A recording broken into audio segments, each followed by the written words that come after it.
Israël vont reconnaître, ça c'est maintenant Zacharie, quand Israël vont reconnaître celui qui l'ont percé, la Bible dit ils vont pleurer amèrement. Et le pleur d'Israël, c'est ça l'expiation des péchés d'Israël. Parce que c'est à ce moment qu'ils reconnaîtront. Parce qu'aujourd'hui, Israël n'a pas encore reconnu l'œuvre de la croix. Mais demain,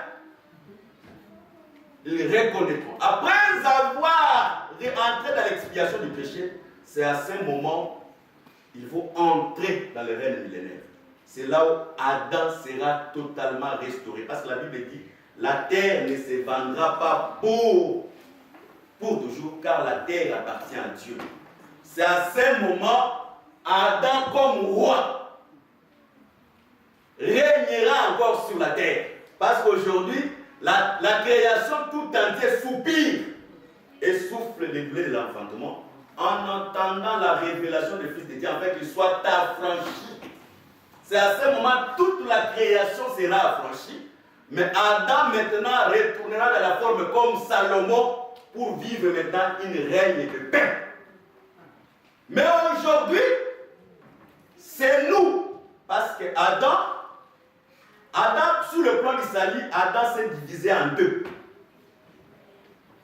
Voilà pourquoi l'Écriture dit, j'ai encore le temps. Oui. Voilà pourquoi l'Écriture dit, un prophète il est mort, mais il a laissé une dette. Mais les créanciers venaient pour prendre ses deux enfants, pour en faire des esclaves. Les deux enfants, ce sont les deux peuples. Maintenant, dans la maison de la femme, il y avait plusieurs vases d'huile, mais tous ces vases étaient épuisés. Mais dans cette maison, restait qu'une seule vase, c'est-à-dire la vase qui est restée dans cette maison. C'est la vase qui a traversé tout le monde. Les prophètes, tout prophète dans la Bible, il a reçu l'onction avec mesure. Voilà pourquoi les prophètes ne pouvaient pas demeurer éternellement à cause de mesure de l'onction qu'il a reçue. Mais il y a une seule personne qui a reçu l'onction sans mesure. Amen. C'est le Seigneur Jésus-Christ. Voilà pourquoi Christ, il est prophète depuis Genèse jusqu'à l'Apocalypse. Et faisons un peu de calcul humain. Comment une vase peut remplir d'autres vases?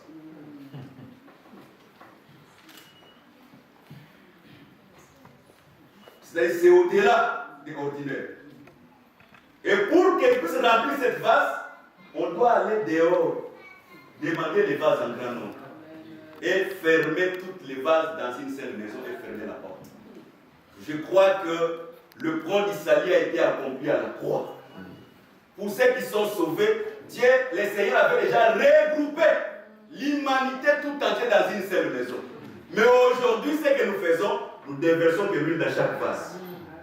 Aussi longtemps que le dernier vase n'a pas encore reçu l'huile, nous allons continuer encore à annoncer le salut. Si nous prêchons aujourd'hui encore, parce que le dernier élit pour la restauration totale d'Adam n'est pas encore pris. Et quand nous parlons des élits, aujourd'hui les élits c'est nous. Mais demain les élits sera Israël. Voilà pourquoi quand on vend l'huile, on paye pour la délivrance de ces deux enfants.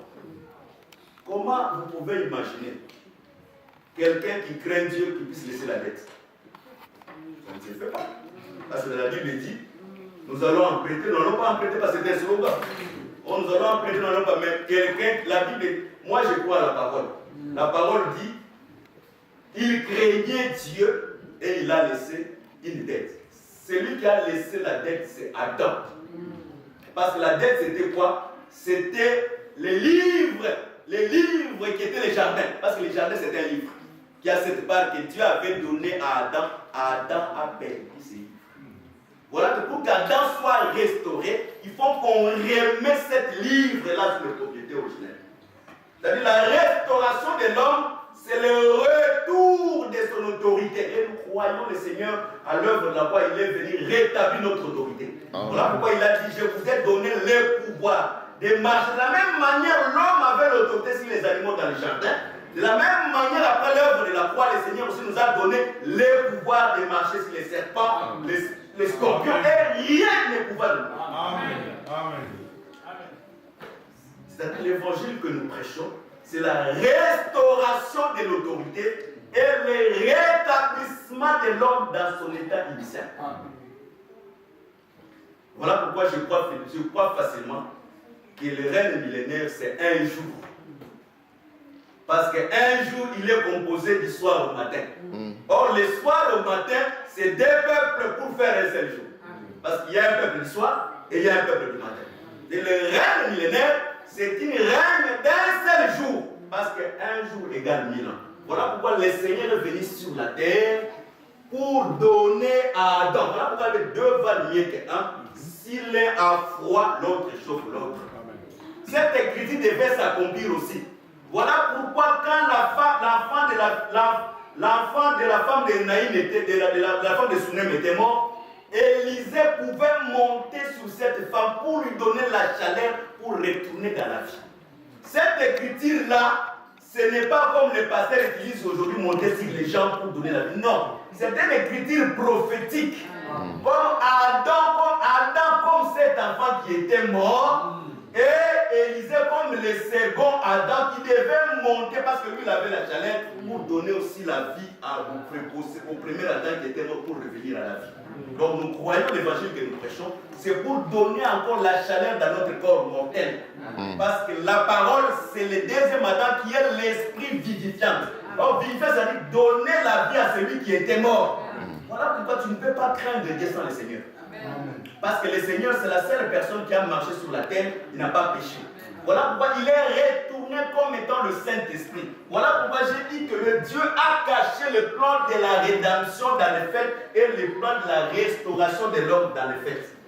Parce que dans le fête de Pentecôte, c'est la seule fête parmi les 7 fêtes où Dieu a agréé les levains.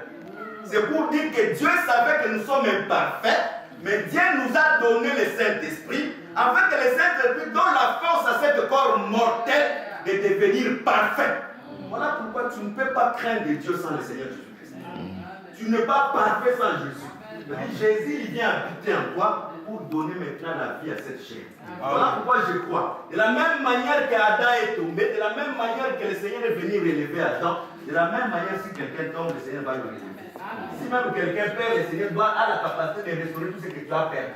Que le Seigneur vous bénisse. Amen. Si nous voulons prier, aujourd'hui on va prier. Je veux que les gens qui savent chanter, qui viennent un peu nous chanter, on se met un peu debout. Nous allons prier aujourd'hui pour le relèvement de notre vie, de tous nos problèmes. Parce que moi je crois que par la prière, le Seigneur peut résoudre beaucoup de choses. Amen.